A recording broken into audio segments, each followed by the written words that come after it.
Welcome दोस्तों, आप सभी का चैनल टेक्निकल इंटेलेक्शन में।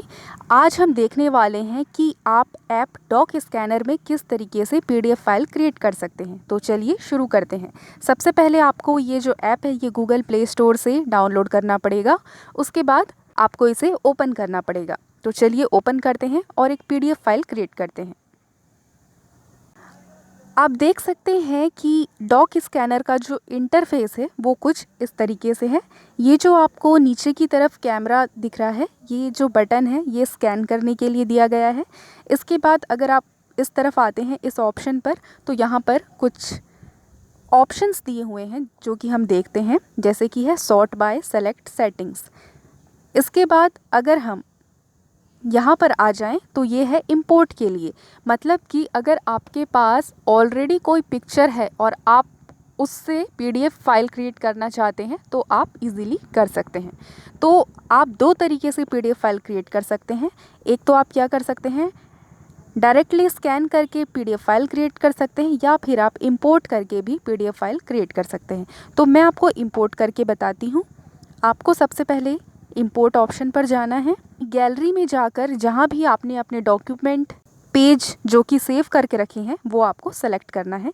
यहाँ पर आप at a time multiple select नहीं कर सकते, आपको वन बाय वन करना पड़ेगा। जैसे कि फर्स्ट मैं ये कर लेती हूँ। आप देखेंगे कि आपके सामने फिर से कुछ ऐसा इंटरफेस खुल गया है। तो ये बैक बटन है, ये ओके बटन है, और ये है आपका कंप्लीट एरिया सेलेक्ट करने के लिए। तो आप इसे टच करके अपने हिसाब से क्या कर सकते हैं, एडजस्ट कर सकते हैं आपको कितना एरिया चाहिए। तो फ़िलहाल मुझे तो कंप्लीट चाहिए, तो मैं जैसा है वैसे ही रहने देती हूँ। अब इसके बाद मैं क्या करती हूँ, ये जो ओके बटन है इस पर टच करती हूँ।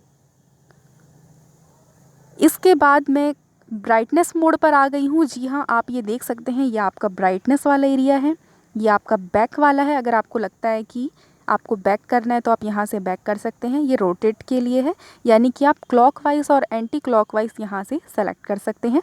अगर आपको लगता है कि आपका ओवरऑल पेज ओके है तो आप यहाँ से ओके भी कर सकते हैं। इसके बाद अगर आप नीचे की तरफ आ जाएं तो यहाँ पर आप देखेंगे ओरिजिनल, यानी कि जैसा हमने पेज सेलेक्ट किया था आपको अगर वैसा ही चाहिए तो उसके लिए ये बटन है। ये ब्लैक एंड वाइट पर चेंज करेगा, ये लाइट करेगा, ये कलर के लिए और ये डार्क के लिए। तो आपको किस तरीके की सेटिंग्स चाहिए ये आप देख सकते हैं। फ़िलहाल मुझे तो ओरिजिनल ही चाहिए, तो मैं ओरिजिनल को सेलेक्ट करती हूँ और इसके बाद में इसे ओके कर देती हूँ। तो आप देखेंगे कि हमारा एक नया डॉक्यूमेंट रेडी हो गया है। तो चलिए हम यहाँ पर टच करते हैं और इसे नाम दे देते हैं। तो इसका नाम मैं दे देती हूँ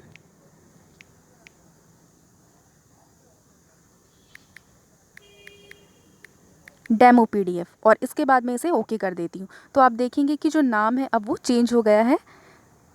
अब हमको क्या करना है, इसे टच करना है। टच करने के बाद आप देख सकते हैं यहाँ पर आपको दिख रहा है 1, यानी कि ये क्या कह रहा है, हमारे पीडीएफ फाइल में अभी तक हमने क्या किया है, सिर्फ एक ही पेज ऐड किया है। तो अब आप क्या कर सकते हैं, इसमें और भी पेज ऐड कर सकते हैं। इसके लिए आपको इस ऑप्शन पर जाना है। इसके बाद आपको जो फर्स्ट में दिख रहा है इंपोर्ट फ्रॉम गैलरी, यहाँ पर जाना है और फिर से आपको पेजेस सेलेक्ट करने हैं यहाँ पर। तो देखिए मैंने पेज सेलेक्ट किया, मुझे ये ओरिजिनल में ही चाहिए, ओरिजिनल में ही चाहिए, मैं ओके कर देती हूँ। तो आप देखेंगे कि मेरा जो पेज 2 है वो भी ऐड हो गया। अब मैं इसमें एक और पेज ऐड करना चाहती हूँ। तो इसके लिए मैं क्या करूँगी, अब मैं एक पेज और ऐड करना चाहती हूँ। तो इसके लिए मैं फिर से ऑप्शन पर जाऊँगी, फिर से मैं इंपोर्ट फ्रॉम गैलरी में जाऊँगी और अपना थर्ड पेज जो है वो मैं सेलेक्ट कर लूँगी। तो ये देखिए जो थर्ड पेज है वो भी आ गया। इसके बाद इसे ओके कर लेते हैं। तो आप देखेंगे कि हमने क्या किया, एक पीडीएफ फाइल क्रिएट किया जिसका कि नाम है डेमो पीडीएफ। उसके बाद हमने उसमें 3 पेजेस ऐड किए। अब आप देख सकते हैं कि हमारा जो पीडीएफ फाइल है उसमें 3 पेज ऐड हो चुके हैं। अब आप देख सकते हैं कि ऊपर में आपको ये शेयर वाला बटन दिख रहा है। आपको क्या करना है, इस पर टच करना है कि आपने ये जो डॉक्यूमेंट बनाया है इसे आप किस तरीके से शेयर करना चाहते हैं। क्या आप इसे पीडीएफ फॉर्म में शेयर करना चाहते हैं या इमेज फॉर्म में शेयर करना चाहते हैं, तो ये आपकी रिक्वायरमेंट है।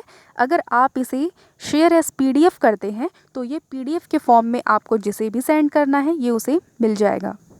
इसके बाद आप बैक हो जाएंगे। अब आप देख सकते हैं यहाँ पर जो आपको ये ऑप्शन दिख रहा है इस पर आपको टच करना है। इस पर टच करने के बाद आप देख सकते हैं आपके सामने सबसे फर्स्ट दिख रहा है सेव एज पीडीएफ। तो आपको क्या करना है, इस पर टच करना है। लेकिन अगर आप इसे इंटरनली देखना चाहते हैं तो आप क्या कर सकते हैं, अपना जो फाइल फोल्डर है अपने फ़ोन का उसे ओपन करके आप देख सकते हैं कि आपके एक्सटर्नल मेमोरी में है या इंटरनल मेमोरी में है। ये डिपेंड करेगा कि आपका ऐप जो है वो कहाँ पर सेव है। वैसे आपको इतना टेंशन लेने की ज़रूरत नहीं है, आप सिंपली इस ऐप को ओपन करिए और आपने जो पीडीएफ क्रिएट किया है वो आपको सामने ही दिख जाएगा। तो इस तरीके से आप क्या कर सकते हैं, एक पीडीएफ फाइल क्रिएट कर सकते हैं। तो देखिए आपने कितने आसान तरीके से एक पीडीएफ क्रिएट कर लिया। और अगर आपको देखना है कि ये पीडीएफ कहाँ पर सेव है तो आप डायरेक्टली इस ऐप को ओपन करिए, आपको ये इंटरफेस पर ही दिख जाएगा डॉक स्कैनर में। मिलते हैं नेक्स्ट वीडियो में। Thank you.